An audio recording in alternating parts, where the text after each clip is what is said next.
Okay.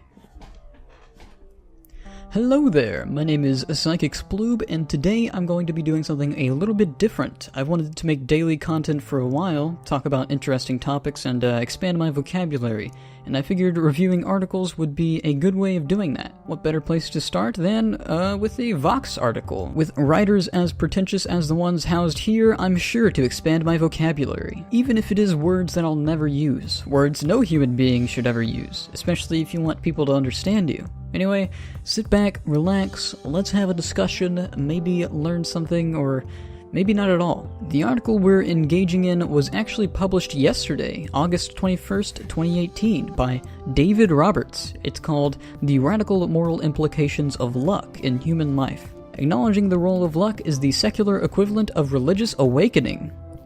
Alright, well, now let's just stop right here. The article hasn't even begun yet, and I already have an issue. I'm not here to agree, after all. I've read a couple articles similar to this, and I kind of have an idea of what to expect. It is the unreligious equivalent to religious awakening. This sounds wholesome from the start, but you prove later in this article that it is rather enlightening to you. A Buddhist holds very similar philosophies to those you will demonstrate later on in this article, but it's possible to not be Buddhist, but to align with Buddhist ideology. You, though, go on later in this article to show us that you really do see this as an enlightening ideology, claiming that people who align with your ideology are naturally more spiritually enlightened. Anyway, let's move on. In the first paragraph, you go on to say, quote, "Recently there was a minor uproar when Kardashian scion Kylie Jenner, who is all of 21, appeared on the cover of Forbes' 60 Richest Self-Made Women issue. As many people pointed out, Jenner's success wouldn't have been possible if she hadn't been born white, healthy, rich, and famous.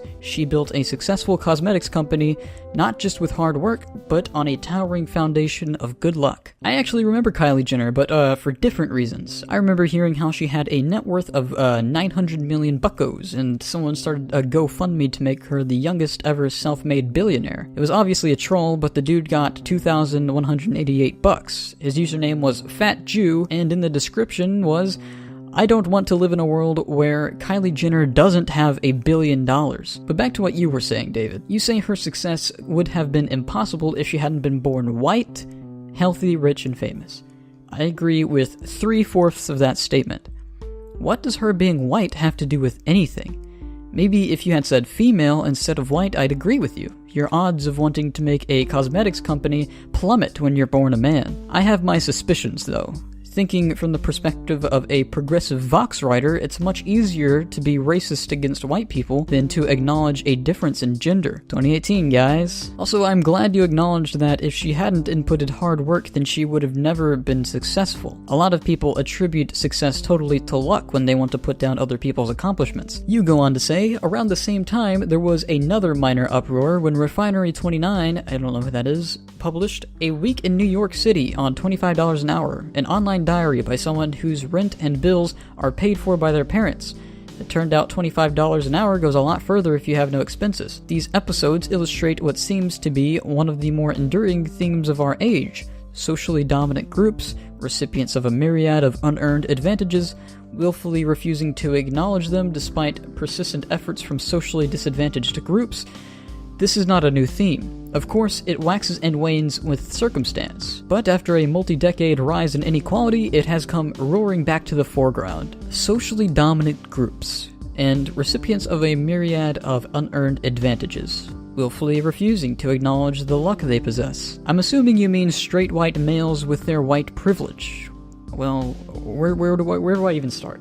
As a white person in America, no one treats me any differently than anyone else. Sometimes people throw racial slurs at me, but that's just people being ignorant. It's cool to be racist to white people, after all. I think it's bad to be racist to anyone. I think this idea of white people having some sort of inherent privilege is silly, especially in America, and I think these ideas that you should remind white people of privilege, that they are privileged, implies a bit of animosity and racism by your own standards. You are perpetuating racist culture with an article about luck. Why does this have to have an agenda in it? This whole article is filled to the brim with Marxist ideology, and I just don't get why. The sad thing is, I agree with the idea that the human experience works harmoniously with unpredictable circumstances. I get it. You want to tell white people they're lucky. Well, that implies all other races are bad by your own standards. You also mentioned a rise in inequality. I don't agree with you at all in the sense you're thinking. Surely you know in August 21st of 2018 that things are more equal than they ever have been. We have no history of greater equality than that of right now. There is no wage gap. Women are being paid for the same amount as men per hour. No one cares about race in America, except SJWs and other fascists. I don't get what socially dominant groups have to do with luck, at least not in America. Of course, socially dominant groups have every incentive to ignore luck, and they have found a patron saint in President Trump who once claimed, "My father gave me a very small loan in 1975, and I built it into a company that's worth many, many billions of dollars." It's actually hard to read Donald Trump's quotes. I just can't talk like him. Anyway. Well, there are cases where it really is beneficial to ignore lucky circumstances, like in public relations. You want people to think that you accomplished the things you accomplished so that you're properly credited. A person doesn't become a very talented artist because they just lucked out. No, it takes years of practice. Maybe you could say, well, it's still a product of luck because his circumstances gave him the grit and personality traits needed to make such a commitment. Then you're just trashing personal responsibility. I feel like all of this is just an excuse to avoid holding people accountable for their actions. Free will, whether you think is an illusion or not, is still assumed by society because people certainly feel like they have it. And you hinting at stripping that away is kind of scary. If people go by this philosophy, they will feel as though their input on the world is fruitless. Also here, you are trying to strip away the success of a straight white male Donald Trump, this time without acknowledging his hard work. I sense a blatant double standard. You even say Trump's brazenness serves as cover, a signal that it's okay to cling to this myth. Even if you hate Donald Trump, do you realize how pitiful it is to strip away his hard work just after crediting another person for theirs? I get this is a conversation about luck, but I swear to you, if I was given $1 million, I wouldn't do jack shit with it because I don't have the know-how to be productive with it. I would have to take advantage of my free will and decide whether or not I should take classes that would educate me in that department. Or I could decide to spend it all on stupid stuff. Or I could donate it to charity. Maybe I might give it to some organization I support. Or I could give it to the KKK. I shouldn't be held responsible for that, though. According to you, there are forces beyond my grasp that made me decide to do it. Of course, I would never donate any money to the KKK. They're a sick organization that deserves social backlash. By David's standards, though, they shouldn't be held accountable for their beliefs. They're just a result of their environment. These recent controversies reminded me of the fuss around a book that came out a few years ago. Success and Luck. Good Fortune and the Myth of Meritocracy by economist Robert Frank. It argued that luck plays a large role in every human success and failure, which ought to be a rather banal, I think it's banal, and uncontroversial point. But the reaction of many commentators was gobsmacked outrage. On Fox Business, Stuart Varney sputtered at Frank, "Do you know how insulting that was when I read that? You say this opinion shouldn't be controversial, but you're stripping away people's responsibilities and accomplishments, and what's even worse, you're doing it selectively as you just did with Trump. Of course, people are going to be aggravated. I don't disagree with the notion that circumstances beyond human control play a massive role in our existence, but Buddhism has a solution to this problem." I'm not a Buddhist, by the way, but I am suggesting the author is better off being one because the Buddhist solution is healthier. Buddhist philosophy says that everything is nature. It suggests people really are products of their environment, and their thoughts and the ones they act on are part of a bigger picture. The difference being, Buddhism doesn't advocate for attempting to disrupt other people's egos, because they see it as a natural part of life, and there's a sort of comfort in that. You, on the other hand, are aggravated when people are luckier than others according to your racist standards, and they refuse to acknowledge it. This is the same core philosophy as the one you're trying to portray, but it takes a more free approach, as opposed to attempting to input social justice or some political agenda into it. It's not difficult to see why many people take offense when reminded of their luck, especially those who have received the most. Allowing for luck can dent our self-conception. It can diminish our sense of control. It opens up all kinds of uncomfortable questions about obligations to other less fortunate people. People are going to be aggravated when you assault their ego and attempt to downplay their accomplishments because we assume they are responsible for their success and they should be rewarded. That's how we've evolved over millions of years, recognizing valuable and not so valuable traits in people, and either rewarding or punishing such behavior is embedded into our genes. Suggesting we change that is suggesting we drastically change as a species. Imagine a tribe where a lone hunter brings back a feast and everyone just says, "Oh, your success is just luck," and then they continue to eat the meal. That hunter is going to be a lot less incentivized to bring back such a good meal. In the same way, the person you try to convince is not responsible for their accomplishments becomes a whole lot more likely to hate your guts. For someone who suggests so heavily that everything is outside of our control, you certainly love to influence what others think. You say accepting this ideology can open up all kinds of uncomfortable questions about moral obligations to less fortunate people. I completely disagree. If I were super successful and I thought I was successful purely because of luck, I'd stay with my luck and completely ignore unfortunate people, especially with the stats of how many super fortunate people are sociopaths. I'd be less inclined to help anyone. I'd be ruthless. The ego can help us give reason to help poor people because it makes us feel virtuous, and society rewards that behavior. If everything is luck and no one assumes responsibility for anything, then nothing has any value or meaning. There'd be even less incentive to help anyone. Let the unlucky suffer. They're just unlucky that I'm not helping them. If only I felt obligated to help suffering people, and if only I'd be seen as a good person instead of just lucky, then maybe I'd be more inclined to do some good. See, the problem is that acknowledgement of luck doesn't imply compassion. In fact, it can decrease the odds of compassion, especially if you see luck as this great force that controls all. Instead of helping others, you might say, well, my luck is pretty good, and theirs isn't so good. Maybe associating with them is a bad idea. Where they go, bad things happen. Where I go, good things happen. The forces of luck that control people must have made that person that way for a reason. It can't be they're a bad person because they can't be responsible for their own actions. Nonetheless, they do bad things, and I don't want to be associated with that. Or an even worse scenario, the person hangs around the person who has bad luck, and the good luck person gets hurt by the bad luck person. This whole luck thing is too confusing and leaves too many questions unanswered. Maybe this Vox writer is just bad at explaining these ideas and trying to politicize them. And let me just be clear, it's completely healthy to acknowledge that you got lucky. It's a natural feature of life. Sometimes denying you lucked out just makes you look delusional, but this Vox writer takes it to the extreme, as he'll demonstrate again in a bit, and then attempt to back away from later. Nonetheless, this is a battle that cannot be bypassed.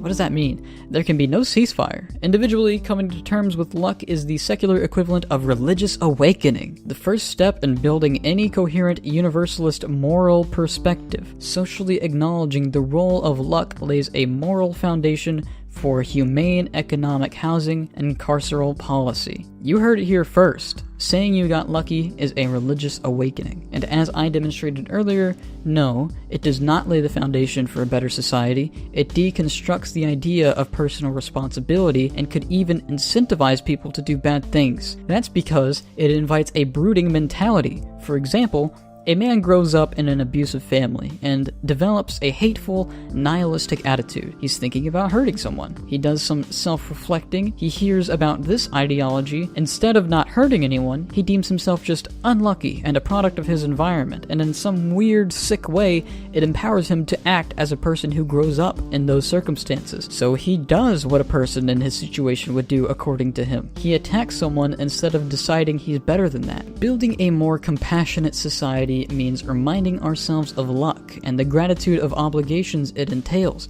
against inevitable resistance. How much moral credit are we due for where we end up in life and for who we end up? Conversely, how much responsibility or blame do we deserve? I don't just mean Kylie Jenner or Donald Trump. All of us, anyone. How you answer these questions reveals a great deal about your moral worldview. To a first approximation, the more credit or responsibility you believe we are due, the more you'll be inclined to accept default social and economic outcomes, often cruel and inequitable. People basically get what they deserve. I think it's sad how this writer thinks that holding someone accountable for who they are is cruel and inequitable. Yes, many people do get what they deserve. That's not to ignore people who are just unlucky, because those people do exist, and I've met some terribly unlucky people. A lot of the times, though, people are in the unfortunate situations they're in simply because of their attitude or work ethic. Those things can be changed in a person, though, unless they have a mental disability at any time those people can do some deep thinking and decide they want to change themselves for the better. As you agree with later on, but also end up contradicting yourself on. The less credit or responsibility you believe we are due, the more you believe our trajectories are shaped by forces outside of our control and sheer chance. The more compassionate you will be toward failure, and the more you will expect back from the fortunate. When luck is recognized, softening its harsh effects becomes the basic moral project. Oh boy, here we have it. The less you believe people have personal responsibility, the more compassionate a person you are. This is really a dangerous road to go down. You're pushing hard to propagate disdain towards people who accumulate personal responsibility and glorifying those who are too forgiving of bad decisions. This is a dreadful idea. As I said earlier, it goes against millions of years of evolution. The article takes a surprising turn at around this area. It acknowledges free will. David mentions a two-system way of thinking about behavior. System 1, which is more instinctual, and System 2, which is more deliberate. He later says, to become a better person is, at least to some degree, to consciously decide what kind of person one wants to be, what kind of life one wants to lead, and to enforce that meta-decision through day-to-day smaller decisions. They say you are what you do repeatedly. Our choices become habit, and habit becomes character. So forming a good character, becoming a good person, means repeatedly choosing to do the right thing until it becomes habit. I find this section to be very, very agreeable, but later in the article, he counters his own argument with this silly ideology. If you are a go-getter, lucky for you. No, really. That's luck too. There are two reasons why System 2 thinking can't get us out of the luck trap. Both the capacity and the need for System 2 thinking are inequitably distributed. Basically, he goes on to say it takes energy to maintain ideal control over your thoughts and actions, and that some people don't even feel the need to be responsible for themselves. I shouldn't have to say why this is silly. He's countered everything he just said. Just be a responsible human being. Stop looking for excuses to be a lesser person. You should be aiming up. Even if something unfortunate happens to you beyond your control. You should use that to improve yourself to prepare for similar situations. It's just a productive way to live. You're better off doing that than believing you're unlucky. I'm going to skip ahead a bit. Even our desire and ability to alter our trajectory is largely determined by our trajectory. So here we finally have the admission that even our decision to better ourselves is luck-based. Even if it is, that's just not a healthy way to view life. Again, this just makes people brood. It gets them thinking, if I don't want to better myself, it must be because I don't have the energy and I'm just unlucky. And if they really believe that's the way it is, they will make little to no effort to stop it. Please, people reading this article, do not follow this ideology to its logical conclusion. Some people don't much need the ability to self-regulate because their failures of self-regulation are forgiven and forgotten, so they accept it, as I was saying they would do. If you are, say, a white male born to wealth like Donald Trump, you can blunder about and fuck up over and over again. You'll always have access to more money and social connections. The justice system will always go easy on you. You'll always get more second chances. You could even be president someday without being required to learn anything or develop skills relevant to the job. Yes, and the agenda is on full display here, as well as the racism and sexism, as much as I hate using those words. It takes a certain kind of person to dislike someone of a certain sex and skin color. It is revealed that this ideology of luck is merely a means to tie in a racist far-left ideal. Wouldn't it be unlucky if you were born a white male, let alone born into a successful family? It appears to me this article is nothing but more ideological support for collectivist Marxist ideas and an excuse to hate Donald Trump. I don't get it. By your own admittance, people shouldn't be held responsible for the person they've turned out to be. Isn't Donald Trump just a product of his environment and upbringing? How could he have had any input on that? What happened to his trajectory? By your own standards, you morally are in no place to criticize him. I heard Vox was bad, but damn, this is as blatant a double standard as you can get. I'm actually impressed at what lengths you guys went to push an agenda. It goes on. But if you are, say, a black male, you are called upon to exercise an extraordinary degree of self-regulation. What the hell? No, just be a tolerable person. That's not a message to black people, that's a message to all people. What could you possibly be saying here? That black people are more likely to make poor decisions because of the environment they are frequently brought up in? Inner cities with no fathers? I can't believe I actually heard a collectivist acknowledge this and then blame us for it. You yourself are saying that black people have a lesser ability of self-control. How do you not realize how blatantly racist that is? You will frequently be surrounded by people on a hair trigger, prone to suspect or fear you, to turn down your rental application, or to deny you a loan or pass you over for a safer job applicant, prone to calling the cops on you, prone, if they are cops, to target and abuse you. Let me just say that if anyone treats you badly strictly because of your skin color, they are awful people. If you are unfairly treated in a business environment, sue the hell out of them. If a cop treats you unfairly because of your skin color, sue the hell out of them. But if you're a black person and you're worried about being treated unfairly, if we're thinking in groups now, take it from a white person. No one wants to be caught being racist unless it's toward a white man. The cultural climate has never been more fair, and you have nothing to fear. People are more accepting than ever, and no one cares about the color of your person. People shouldn't give a damn about the outside. It's the person who makes his own decisions with his own free will that anyone cares about. Don't listen to these fearmongers at Vox who will have you believe that there's a group of angry white men out there looking for blood. We're all just people. Quote, your capacity for self-regulation and self-improvement and all you need for them are both part of your inheritance. They come to you via life's lottery, via luck. Boy, that sure makes me enthusiastic. If my life isn't going the way I want it to, it's because I just rolled a 1 before I was born. If I believed this garbage, I would have offed myself long ago. Acknowledging luck is profoundly threatening to the lucky. I get why people bridle at this point. They want credit for their achievements and for their better qualities. Yeah, how dare they? As Varney said, it can be insulting to be told that one's success is in large part of a lucky roll of the die. No, you're wrong. Completely attributing success to luck instead of personal achievement is threatening. And not to the lucky, but to the society that lets you spew this garbage.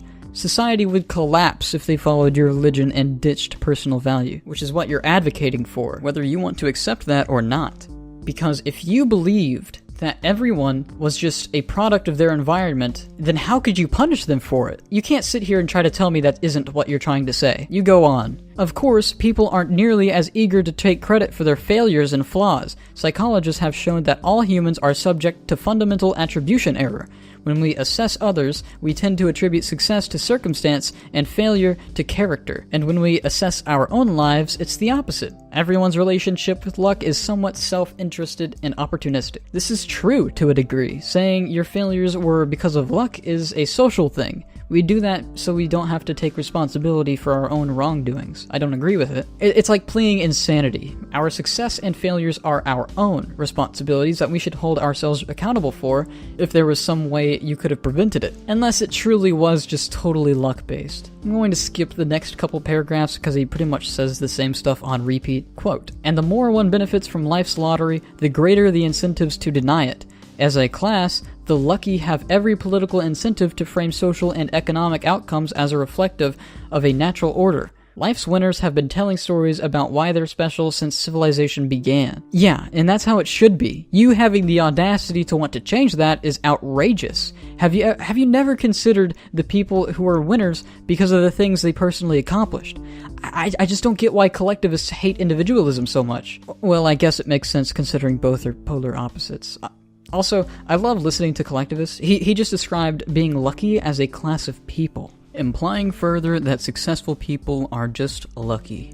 But that's my point about the moral implications of luck. They are radical and inevitably corrosive to the established order. They cast doubt on every form of privilege and every light on every mechanism by which privilege perpetuates itself. Again, David's agenda shows. This further proves that this religion of luck is nothing more than a crutch for the persecution of the privileged. He really wants to devalue personal responsibility because he doesn't want to give a group he himself, in the most racist manner possible, deems the most potentially successful the chance to have any sort of credit to their name on the basis of their skin. Likewise, he wants to strip the responsibility away from minorities and destroy their will to grow to be successful, or give an excuse for them. I personally think all races have the potential to be equally successful. Not good old David here. He wants white people to think they're the worst, and he wants minorities to be scared of them. Acknowledging luck, or more broadly, the persuasive influence on our lives of factors we did not choose and for which we deserve no credit or blame, does not mean denying all agency, or that merit has no role in outcomes. It doesn't mean people shouldn't be held responsible for bad things they do, or rewarded for good things, nor does it necessarily mean going full socialist. These are all familiar strawmen in this debate. Well, David, in your own words, even our desire and ability to alter our trajectory is largely determined by our trajectory. To me, it sounds like throughout this entire article you wrote, you wanted to promote a socialist, PC collectivist agenda while, in a very synergetic way, pushing this idea that would ultimately counter personal responsibility and promote equality of outcome. These aren't strawmen. I am not misrepresenting you. I agree strongly with the idea you all of a sudden want to portray in this paragraph, that luck plays a significant role in life. I'm impressed at the mental gymnastics you have to pull off to acknowledge those counter-arguments after saying all that. But calling them strawmen after doing so is actually kind of funny. It's a concession that you know you're wrong, and the best way to dispel the counter-arguments is to falsely claim a logical fallacy. It was very much hinted at that those were the themes in this article. Again, you said yourself, even our desire and ability to alter our trajectory is largely determined by our trajectory. You said that, not me. Follow that statement to its logical conclusion, and boom, you have equality of outcome, and you have socialism. And in addition to that, you yourself said that the more you attach yourself to this ideology, the more compassionate a person you are.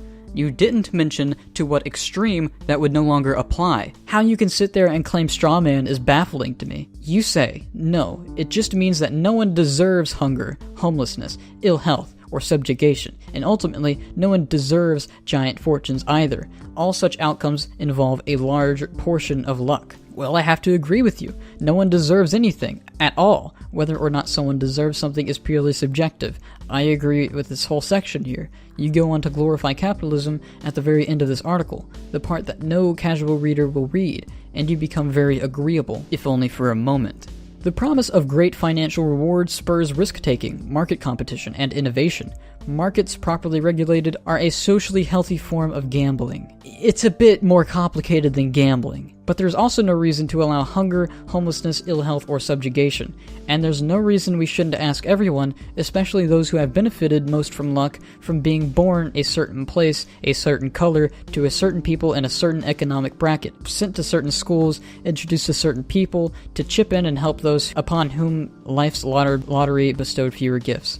Sadly, the slight agreeableness is short-lived, and David points to socialism yet again. Quote, "If you want meritocracy," Chris Haynes argued in his seminal book Twilight of the Elites, "work for equality, because it's only in a society which values equality of actual outcomes, one that promotes the Commonwealth and social solidarity, that equal opportunity and earned mobility can flourish." Or as Alexandra Ocasio-Cortez, the Democratic Socialist firebrand who won her House Democratic Party in New York's 14th District, is fond of saying, "In a modern, moral, and wealthy society, no person should be too poor to live." I'm afraid you heard right. He cites equality of outcome and other socialists, further eliminating any doubt I may have had, which was already pretty damn close to zero, that my arguments were actual strawmen. I don't get how you can say such extreme stuff and then try to pretend to mean it to such a lesser degree. It's incredibly disingenuous. It's like when other collectivists get asked why white men should be ashamed of themselves, and they say in response, well, they shouldn't be ashamed of themselves, it's just, they should just be aware of their privilege. It's like, no, that's bullshit. You can't be saying all these awful things about a group of people and then back down when confronted and pretend you meant something different all along. On a final note, yes, we are all different. We all have little predictabilities about ourselves, predispositions to certain behaviors. There's a huge element of luck to that. There's no denying it. I'd be delusional if I did. And there really is an element of chance of mostly everything we do. I don't believe you should use this natural phenomenon as an excuse to solidify your bad behaviors. I don't think you should push others to bow their heads and feel bad that they are so successful and try to detract from their accomplishments, which is what you tried to do in this article multiple times. You can back down and say, no, I just think they should be aware of themselves. But even still, that's incredibly pretentious. Well, I had fun disagreeing with a random article I found written by a collectivist. It really wasn't hard. I really didn't expect it to be such an extreme article. I certainly didn't expect the writer of this extreme article to try to back down from the concept he displayed to us after appearing so attached to his ideology with statements like it being a religious awakening. I believe he does believe those ideas, but he's just too afraid to admit it. Not afraid to admit to being a socialist, though. Geez, boy, get yourself together. You're all over the place. I got a bit more heated at this article than I usually would under normal circumstances, but I gotta make this video entertaining somehow. Anyway, this has been PsychicSploob. Peace out.